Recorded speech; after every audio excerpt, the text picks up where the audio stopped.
Hello everyone, this is Sonia Jain from Study Chashma. Today we will discuss the question answer of chapter 10, The Banyan Tree from Honeysuckle book, class 6 English. इसकी explanation video मैंने upload कर दी है जिसका link मैं description box में दे दूंगी या फिर आप चैनल की प्लेलिस्ट में जाकर भी देख सकते हैं, वहाँ पर आपको मिल जाएगा। तो चलिए क्वेश्चन आंसर स्टार्ट करते हैं। फर्स्ट क्वेश्चन है complete the following sentences. First है the old banyan tree did not belong to grandfather but only to the boy because जो पुराना बरगद का पेड़ था वो ग्रैंडफादर का नहीं था, वो सिर्फ लड़के का था, क्योंकि the grandfather at 65 could no longer climb it, क्योंकि जो ग्रैंडफादर हैं वो 65 के थे और वो अब इस पे नहीं चढ़ सकते थे, इसीलिए वो जो पुराना बरगद का पेड़ था वो सिर्फ लड़के का था। The small grey squirrel became friendly when, जो ग्रे स्क्विरल थी, स्क्विरल मतलब गिलहरी, जो गिलहरी थी वो फ्रेंडली हो गई थी। कब फ्रेंडली हो गई थी वो ऑथर के साथ? He found that the boy did not arm himself with a Catapult और एयर गन, जब उसने देखा कि लड़के के पास लड़का कोई उसे नुकसान नहीं पहुंचा रहा, ना क्योंकि उसमें ना तो कोई गुलेल है ना कोई एयर गन है जिससे वो उसे नुकसान पहुंचा सके, तो वो स्क्विरल जो है गिलहरी वो उसके साथ फ्रेंडली हो गई। When the boy started to bring him pieces of cake and biscuit, the squirrel, जब लड़के ने अपने साथ बिस्किट के केक के टुकड़े लाने शुरू किए तब स्क्विरल ने क्या किया, कैसी हो गई? Quite bold and one soon taking morsels from the author's hand, वो उसके साथ और ज़्यादा फ्रेंडली हो गई और वो उसके ऑथर के हाथ पे से लेकर ही खाने लग गई।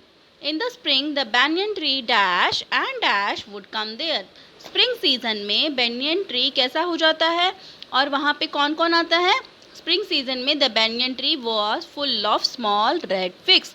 रेड फिग्स, फिग्स क्या होता है? अंजीर होता है, ठीक है, लाल रंग के अंजीर से भर जाता है। और वहाँ पे कौन कौन आता है? बर्ड्स ऑफ ऑल काइंड, सभी तरीके के बर्ड्स आते हैं।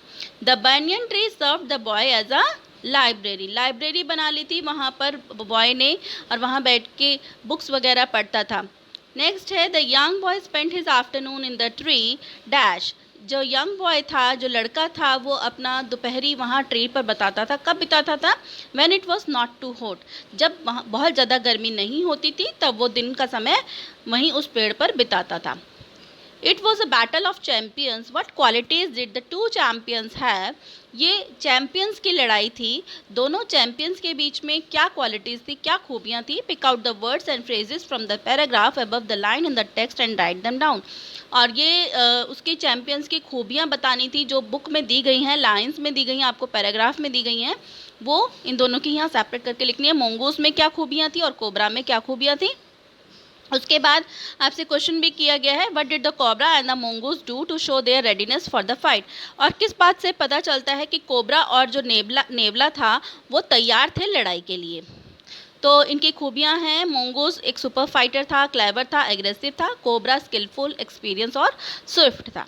उसके बाद यहाँ पर to show its readiness for the fight the cobra his defiance his fork tongue darting in and out, अपनी फाइट के लिए वो तैयार हैं, उसके लिए कोबरा ने क्या किया, अपनी जो जीभ होती है, फॉक्ड मतलब जैसे होता है ना, जैसे हमारे वो होते हैं फॉक्ड होते हैं, फॉक होते हैं, जैसे हम चाउमीन वगैरह खाते हैं, ठीक है, कांटा जिसे हम कहते हैं हिंदी में, ठीक है, उसकी जैसी जीभ होती है वो उसको अंदर बाहर कर रहा था, जैसे स्नेक्स नॉर्मली अंदर बाहर करते हैं।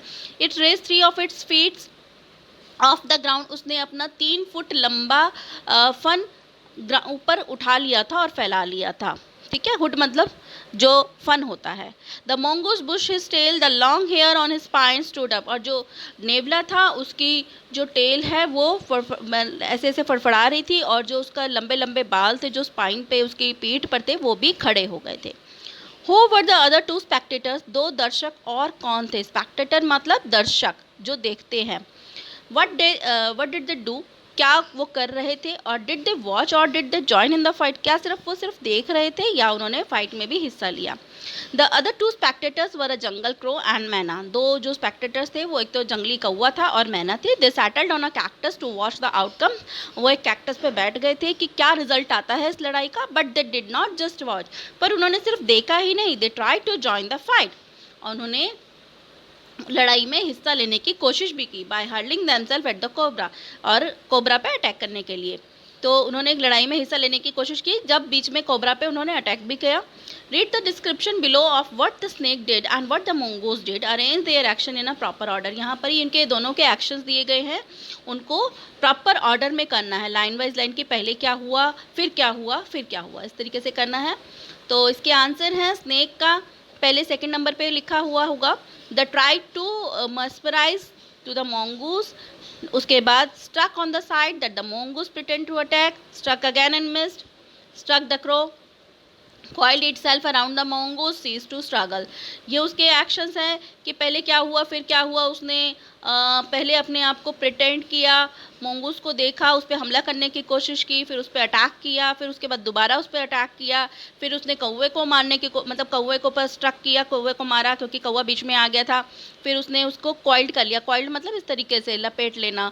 mongoose को लपेट लिया और उसके बाद वो अपने आप को बचाने के लिए संघर्ष करता रहा. ये सब हमने चैप्टर में पढ़ा है, बस उसको ऑर्डर में करना है. ये पूरे सेंटेंसेस नहीं है, बीच बीच के हैं. इसी तरीके से कोबरा के एक्शंस को हमें अरेंज करना है. Refuse to look into the snake's eyes, pretend to attack the cobra side, sprang aside, jumped in and bit, darted away and bit the cobra on the back, grabbed the snake by the snout, dragged the snake into the bushes. Last में वो उसे झाड़ियों में cobra को लेके चला गया था. नेक्स्ट है what happened to the crow in the end. Last में कौवे के साथ क्या हुआ. What did the myna do finally. और मैना ने लास्ट में क्या किया. आंसर है in the end the crow flung nearly 20 feet across the garden by blow from the cobra's snout. जब कोबरा ने उस पर हमला किया तो क्या हुआ, कौवा 20 फुट दूर जाकर गिरा. It fluttered about for a while then lay still. पहले तो वो फड़फड़ाया लेकिन बाद में शांत हो गया. शांत क्यों हो गया, क्योंकि वो मर गया था तो उसमें कोई मूवमेंट नहीं हुई. इसके बाद मैना ने क्या किया था. मैना finally dropped cautiously to the ground, hopped about, peered into the bushes from a safe distance. मैना जब लड़ाई ख़त्म हो गई थी, जब mongoose कोबरा को उठाकर झाड़ियों में घसीटता हुआ ले गया था, तो मैना उतरी और वो फुदकने लगी ग्राउंड के ऊपर.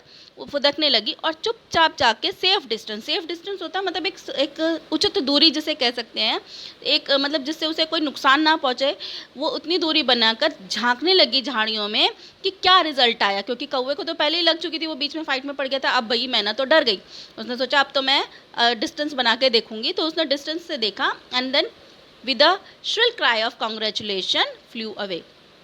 फिर उसके बाद चिल्लाती हुई जैसे कि कॉन्ग्रेचुलेशन कर रही है वो उड़ गई. तो यहाँ हमारे क्वेश्चन आंसर्स कंप्लीट होते हैं. नेक्स्ट वीडियो में नए लेसन के साथ मिलेंगे.